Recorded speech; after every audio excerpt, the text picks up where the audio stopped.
FATF यानी कि financial action task force Bharat में बहुत ज़्यादा चर्चा का विषय बनी रहती है, क्योंकि इसी अंतर्राष्ट्रीय संस्था के माध्यम से भारत ने कई बार हमारे पड़ोसी देश पाकिस्तान को आतंकवाद के मुद्दे पर एक्सपोज किया है, पूरी दुनिया के सामने अलग थलग करने का प्रयास किया है। पाकिस्तान कई बार इस एफएटीएफ के अंडर ग्रे लिस्ट हो चुका है और भारत ने बहुत बार प्रयास किए हैं कि पाकिस्तान को पूरी तरह से ब्लैकलिस्ट कर दिया जाए। अब देखिए, पाकिस्तान पर इतनी कार्रवाई करने वाली एफएटीएफ की नज़रें अब खुद भारत की ओर आ गई हैं।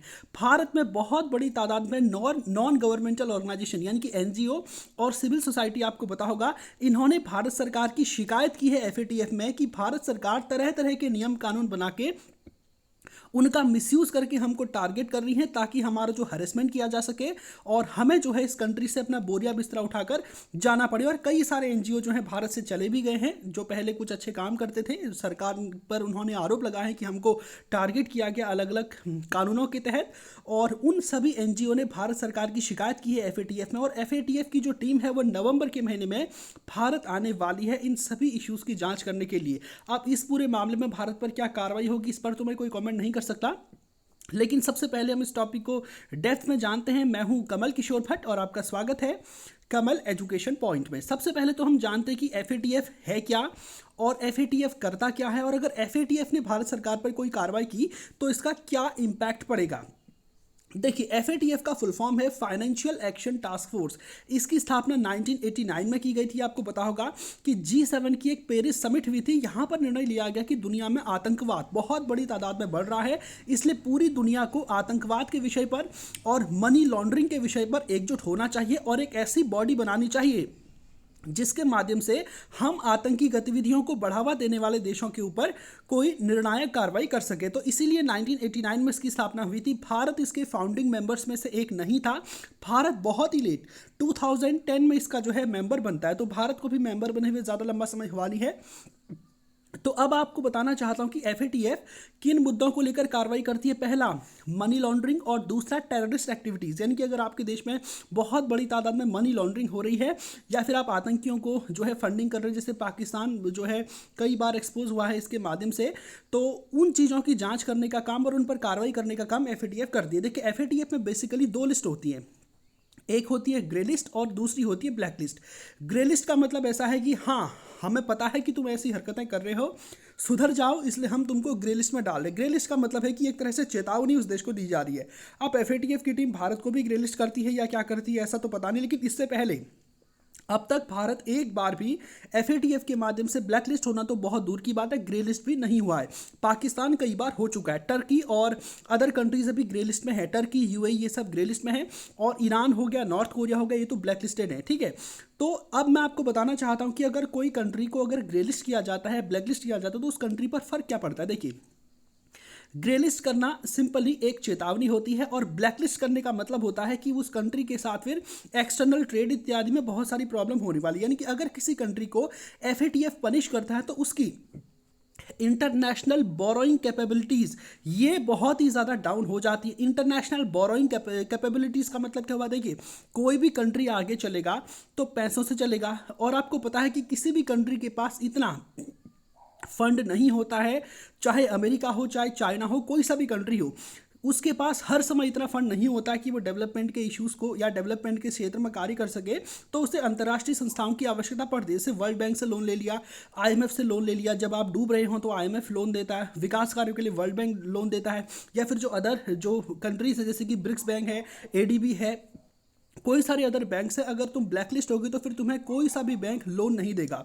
यानी कि आपकी क्या होगी, इंटरनेशनल बोरोइंग कैपेबिलिटी ये घट जाएगी। फॉर एग्जांपल, अमेरिका की सरकार कोई बॉन्ड निकालती है तो वो तुरंत बिक जाते हैं और बहुत ही कम इंटरेस्ट रेट पर बिकते हैं, क्योंकि उसमें अमेरिकी सरकार की गारंटी होती है कि ये पैसा वापस मिल जाएगा। अगर मान लीजिए ईरान अगर अपना कोई बॉन्ड निकालता है तो क्या उसको कोई खरीदेगा, कोई नहीं खरीदेगा, क्योंकि उसको पता है कि एफएटीएफ में ब्लैकलिस्ट है, इस कंट्री का कोई फ्यूचर नहीं है, तो इसकी बॉन्ड परचेज करके मैं करूँ क्या। तो जो अंतर्राष्ट्रीय संस्थाएं हैं इनकी जो लिस्ट निकलती है ये बहुत ज़्यादा मैटर करती है, क्योंकि जो इंटरनेशनल जो इन्वेस्टर्स हैं, अगर मान लीजिए एक बार ऐलान हो गया कि भारत को हम ब्लैकलिस्ट कर देंगे, तो जितनी भी अंतर्राष्ट्रीय कंपनियां हमारे यहाँ पर काम कर रही हैं उनको दिखेगा कि अब इस कंट्री में कोई खास चीज़ रह नहीं गई है, यहाँ से अपना बोरिया बिस्तरा उठा करके चल दो। तो इससे क्या होगा, कंपनियां अगर जाएंगी तो पैसा जो है अपने सब निकाल करके जाएंगी, तो भारत की अर्थव्यवस्था में प्रॉब्लम आएगी। हालांकि भारत को भी ब्लैकलिस्ट किए जाने की बिल्कुल भी संभावना नहीं है, लेकिन ये मैं एक तरह से बता रहा हूँ कि अगर ऐसा हो गया तो क्या होगा। इससे क्या होगा, अगर कंपनियां चली जाएंगी तो देश में बेरोजगारी आ जाएगी, ठीक है, गरीब लोग हो जाएंगे, तो बहुत सारी प्रॉब्लम्स हो जाती है अगर किसी कंट्री को एफएटीएफ पनिश कर दिए। वर्तमान में नॉर्थ कोरिया और ईरान दो कंट्रीज है जिनको एफएटीएफ ने ब्लैकलिस्ट किया। अभी अमेरिका प्रयास कर रहा है कि रशिया को भी ब्लैकलिस्ट कर दिया जाए एफएटीएफ के माध्यम से, क्योंकि यूक्रेन पर उसने जो इन्वेजन किया है वो किसी टेररिस्ट एक्टिविटी से कम नहीं है। और आपको पता होगा कि इससे पहले एफएटीएफ से लात मारकर निकाल दिया था रशिया को, ठीक है, अभी केवल 39 मेंबर्स की एक बॉडी रह गई है। पहले रशिया भी इसका पार्ट था, लेकिन रशिया को एफएटीएफ से निकाल दिया गया है, ठीक है, जब उसने यूक्रेन पर अटैक किया। और अब अमेरिका प्रयास कर रहा है कि इसको निकाल तो दिया है एफएटीएफ से, अब उसको सीधा ब्लैकलिस्ट भी कर दो। तो ये सब कुछ चल रहा है, ठीक है, और भारत एफएटीएफ के मेंबर्स में से एक है। अब हम करंट इशू को समझते हैं। देखिए अभी एक्चुअल में हुआ ये है कि हमारे यहाँ पर बहुत बड़ी तादाद में एनजीओ काम कर रहे हैं। एनजीओ को नॉन गवर्नमेंट ऑर्गेनाइजेशन भी कहा जाता है, ठीक है, और सिविल सोसाइटी का ही बेसिकली एक पार्ट होता है एनजीओ, ठीक है। तो ये जो एनजीओ होते हैं ये बेसिकली क्या करते हैं कि ये फंड प्राप्त करते हैं, ठीक है, ये फंड लेते हैं, देश के बड़े बड़े उद्योगपति इनको डोनेट करते हैं, और इंटरनेशनली भी ये लोग फंड लेते हैं। तो ये लोग जो फंड लेते हैं इसके बदले बहुत अच्छे अच्छे काम करते हैं। हालांकि मैं ये नहीं कहूँगा कि सब अच्छे काम करते हैं, कुछ लोग मिसयूज भी करते हैं, कुछ लोग बहुत अच्छा भी करते हैं, कुछ लोग दोनों भी करते हैं, यानी कि अपना प्रॉफिट भी देखते हैं और लोगों का भी देखते हैं। तो अलग अलग तरह के एनजीओ हमारे यहाँ पर है। हालांकि इस पर बिल्कुल भी डाउट नहीं है कि एनजीओ गलत ही होते हैं, ऐसा हम बिल्कुल नहीं कह सकते, ठीक है। एनजीओ बहुत अच्छा अच्छा काम भी करते हैं और एनजीओ बहुत सारे गलत भी होते हैं। तो भारत सरकार को ये देखने को मिला, अजीत डोभाल का भी आपने स्टेटमेंट सुना होगा कि एनजीओ जो है ना आज की डेट में देशों की सिक्योरिटी पर बहुत ज़्यादा खतरा बन गई। क्यों?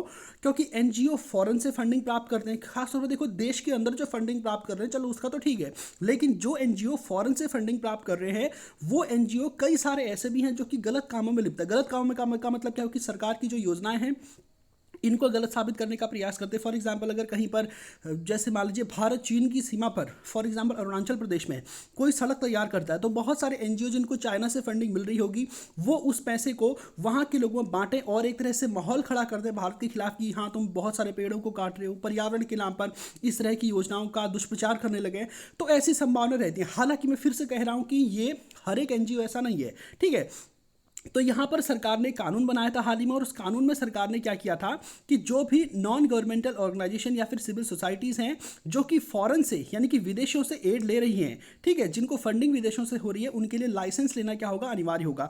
तो इसी कानून के अंतर्गत बताया जा रहा है कि जब एनजीओ सरकार के पास लाइसेंस लेने के लिए जाते हैं तो जो सरकार कुछ एनजीओ को टारगेट कर रही है उनका लाइसेंस को रिन्यू कर ही नहीं रही है, ठीक है, जो फॉरेन से फंडिंग प्राप्त कर रहे हैं। और इसीलिए जो है हमारे यहाँ पर बहुत सारे नॉन गवर्नमेंट ऑर्गेनाइजेशंस ने सरकार पर सवाल उठाए हैं कि हम जो है तुमको हम एक्सपोज किया करते थे, आपकी नीतियों की आलोचना किया करते थे, इस वजह से आप हमको लाइसेंस नहीं दे रहे। तो कहने का मतलब है कि सरकार के द्वारा जो कानून बनाया गया एनजीओज के लिए और सिविल सोसाइटीज़ के लिए कि आप जो फॉरेन से जो पैसा ले रहे हो ना जिस भी कंट्री से, अगर आप फॉरेन से पैसा ले रहे हो तो आपको हमसे लाइसेंस लेना पड़ेगा। और जो एनजीओ हैं जब वो लाइसेंस के लिए अप्लाई कर रहे हैं तो उनके लाइसेंस को डिले किया जा रहा है और साथ में बहुत सारे लाइसेंस एप्लीकेशंस को रद्द भी किया जा रहा है, ठीक है।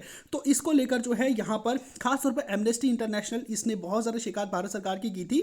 और जैसे कि हमारे यहाँ पर ग्रीन पीस जो कि बहुत ही इंपॉर्टेंट है, ठीक है, नोबेल भी मिल चुका है इसको, तो ये भी हमारे यहाँ पर काम कर रहा है। और एमनेस्टी ने तो क्या शट कर दिया था अपना ऑफिस इंडिया में 2020 में, और इनका कहना था कि कांस्टेंट हैरेसमेंट हमारा हो रहा था इंडियन गवर्नमेंट की एजेंसीज के द्वारा। तो ये आरोप लगा करके इन्होंने भारत में अपना ऑफिस बंद कर दिया था। हालांकि आपको पता होगा कि 180 देशों की सूची में भारत का स्थान था 161वां ग्लोबल प्रेस फ्रीडम रैंकिंग में, ठीक है। इससे आप समझ सकते हैं कि भारत में प्रेस की क्या स्थिति है, ठीक है। हमारे देश का मीडिया तो सभी जानते हैं कि कुछ खास है नहीं, तो 180 देशों की सूची में 161वें नंबर पर है, यानी कि हमारे यहाँ पर आमतौर पर सरकारों का गुणगान करने वाली ही मीडिया होती है, और जो भी वैसे मीडिया ग्रुप्स होते हैं सरकार उनको टारगेट करने का प्रयास करती है।